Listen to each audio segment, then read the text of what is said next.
ये बात है इंदौर की 11 मई 2025 की। राजा रघुवंशी और सोनम, इनकी शादी हुई। हाँ, और कस्में भी खाई साथ जीने मरने के। बिल्कुल, लेकिन शादी के कितने 10 दिन बाद ही। हाँ, महज 10 दिन बाद वो लोग हनीमून के लिए निकल गए। 20 मई को मेघालय पहुंच गए। मेघालय, खूबसूरत वादियां, सेल्फीज, मतलब एक नई जिंदगी की प्लानिंग। हाँ बिल्कुल।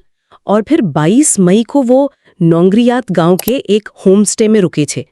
ये जगह काफी मशहूर है अपने डबल डेकर रूट ब्रिज के लिए। अच्छा, हाँ सुना है मैंने। सब कुछ एकदम परफेक्ट लग रहा होगा। लग तो रहा था, लेकिन यहीं से पता है कहानी पूरी तरह बदल जाती है। कैसे? 23 मई को वो दोनों, राजा और सोनम, अचानक लापता हो गए। क्या दोनों एक साथ? हाँ, दोनों गायब। फोन बंद, कोई संपर्क नहीं, कुछ पता नहीं चल रहा था। अरे बाप रे, फिर तो घर वाले परेशान हो गए होंगे। जाहिर है, जांच शुरू हुई। उनकी जो किराए की स्कूटी थी ना, वो जंगल में लावारिस मिली। जंगल में स्कूटी? ये तो गड़बड़ है। बहुत ज्यादा। राजा के परिवार ने इंदौर में गुमशुदगी की रिपोर्ट लिखवाई, लेकिन सवाल ये भी था कि सोनम कहाँ है? मतलब वो भी तो गायब थी। हाँ सही बात है। क्या दोनों का अपहरण हुआ या वो कहीं खो गए? शक तब और गहराया जब पुलिस ने उनके होटल के कमरे की तलाशी ली। वहां एक सूटकेस मिला। अच्छा, उसमें क्या था? उसमें सोनम का मंगलसूत्र और उसकी शादी की अंगूठी रखी हुई थी। क्या कह रही हैं? मंगलसूत्र और अंगूठी सूटकेस में, हनीमून पर? जी हाँ। अब आप ही सोचिए, कोई नई दुल्हन हनीमून पे अपना मंगलसूत्र और अंगूठी सूटकेस में क्यों रखेगी? ये बहुत ही अजीब है। मतलब ये सिर्फ गुमशुदगी का मामला नहीं लग रहा अब। बिल्कुल, ये पहला बड़ा कह सकते हैं रेड फ्लैग था। जांचकर्ताओं के लिए भी शक की सुई घूमने लगी थी। तो पुलिस ने आगे क्या किया? पुलिस ने फिर कॉल डिटेल्स खंगालने का फैसला किया। आजकल ये एक स्टैंडर्ड प्रोसीजर है। और उससे कुछ मिला? कोई लीड? मिला, और जो मिला उसने तो जैसे सबके होश उड़ा दिए। पता चला कि शादी से ठीक पहले के कुछ दिनों में सोनम ने एक खास नंबर पर 100 से ज्यादा बार कॉल किया था। 100 बार से ज्यादा? शादी से ठीक पहले? कौन था ये शख्स? उसका नाम था राज कुशवाहा, और ये कोई अनजान नहीं था। ये सोनम का पुराना ऑफिस सहकर्मी था। ऑफिस सहकर्मी? या कुछ और? कुछ और? जैसा बाद में पता चला, वो उसका प्रेमी था। अरे, तो मतलब ये एक लव ट्रायंगल जैसा मामला बन गया। हाँ, एंगल तो यही इशारा कर रहा था। अब ये महज गुमशुदगी नहीं, बल्कि एक सोची समझी साजिश की तरह दिखने लगी थी। लेकिन कहानी में और भी कुछ था ना? कोई गवाह? हाँ, एक और कड़ी जुड़ी। पुलिस को एक स्थानीय गाइड मिला। उसने एक अहम गवाही दी। क्या बताया उसने? उसने बताया कि 23 मई की दोपहर को, मतलब जिस दिन वो गायब हुए, उसने राजा और सोनम को 3 अनजान आदमियों के साथ देखा था। 3 अनजान आदमी? कहाँ? वो लोग एक झरने की तरफ जा रहे थे। झरने की तरफ? राजा, सोनम और 3 अनजान लोग। ठीक है, फिर मामला और पेचीदा हो गया। गाइड ने यह भी बताया कि जब उसने कुछ देर बाद उन्हीं लोगों को वापस आते देखा, हाँ, तो उनमें सिर्फ सोनम और वो 3 आदमी थे। राजा उनके साथ नहीं था। राजा नहीं था? वो कहाँ गया? और ये 3 आदमी कौन थे? यही सबसे बड़े सवाल बन गए थे। राजा का कोई अता पता नहीं था।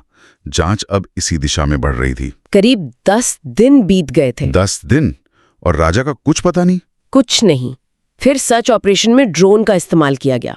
इलाका काफी घना और मुश्किल था। और ड्रोन से कुछ दिखा? हाँ, ड्रोन ने पास की ही एक बहुत गहरी खाई में कुछ देखा। जब रेस्क्यू टीम नीचे उतरी तो वहां एक लाश मिली। लाश? किसकी? चेहरा पहचानना बहुत मुश्किल था। शायद गिरने की वजह से या जानवरों ने। खैर, लेकिन लाश के हाथ पर एक टैटू बना हुआ था। टैटू? हाँ, एक खास टैटू। और उस टैटू से पहचान हो गई। वो लाश राजा रघुवंशी की थी। ओह, तो मतलब उसकी हत्या हुई थी। सारे सबूत तो इसी तरफ इशारा कर रहे थे। हनीमून ट्रिप, पति गायब, फिर लाश मिलना, पत्नी का संदिग्ध प्रेमी और वो 3 रहस्यमयी आदमी, ये सब मिलकर एक प्लान्ड मर्डर की तस्वीर बना रहे थे।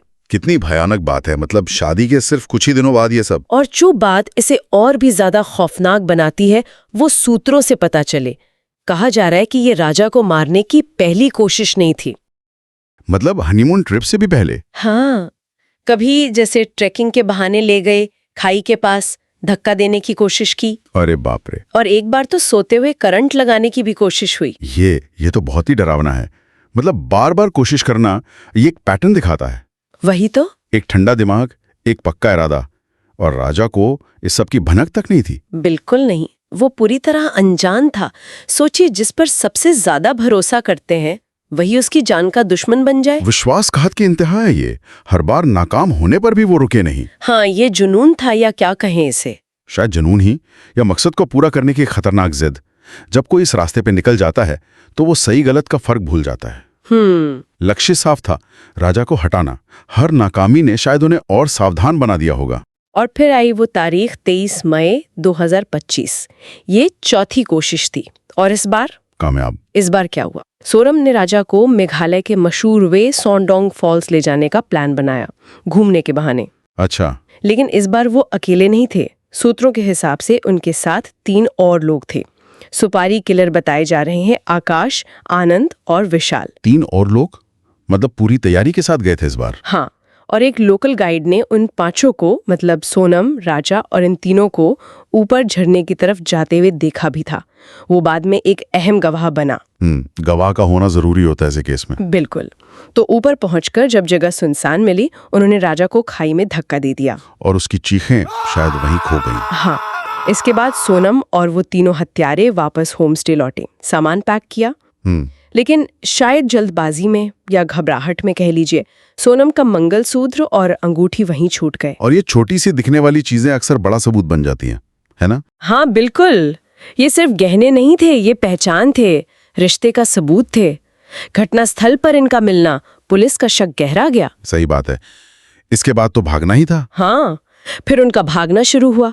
असम, बिहार, उत्तर प्रदेश, अलग अलग राज्यों में छिपते फिरे। ये तो टिपिकल पैटर्न है, बचने की कोशिश। लेकिन पुलिस पीछे लगी हुई थी और आखिरकार 9 जून को सोनम ने गाजीपुर यूपी में सरेंडर कर दिया। हाँ, और बाकी 4 भी पकड़ लिए गए। आज सभी न्यायिक हिरासत में है, जांच चल रही है। वो गाइड की गवाही इसमें काफी अहम होगी फिर। बहुत ज्यादा। अच्छा, एक और बात जो स्रोतों में है वो सोनम के रवैये के बारे में है। हाँ, क्या? बताया गया है कि गिरफ्तारी के बाद उसमें पछतावे या दुख का कोई खास भाव नहीं दिखा।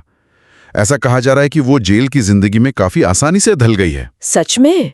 ये सुनना काफी परेशान करने वाला है। इस तरह का व्यवहार क्या दिखाता है? देखिए, ये समझना मुश्किल है। हर किसी की प्रतिक्रिया अलग होती है। लेकिन इतने गंभीर आरोप के बाद अगर पश्चाताप की कमी दिखे तो ये कई सवाल खड़े करता है। हो सकता है अपराध की प्लानिंग और उसे करने के प्रोसेस में भावनाएं सुन पड़ गई हों, या फिर अपने किए को किसी तरह मनी मन सही ठहरा लिया हो। ये सोचना भी अजीब लगता है। बिल्कुल, मनोविज्ञान काफी जटिल है। और दूसरी तरफ राजा का परिवार है। वो बेचारे इस धोखे और हिंसा के शिकार हुए। उनके लिए तो ये कभी न भरने वाला जख्म है। हाँ, वो आज भी न्याय के लिए लड़ रहे हैं।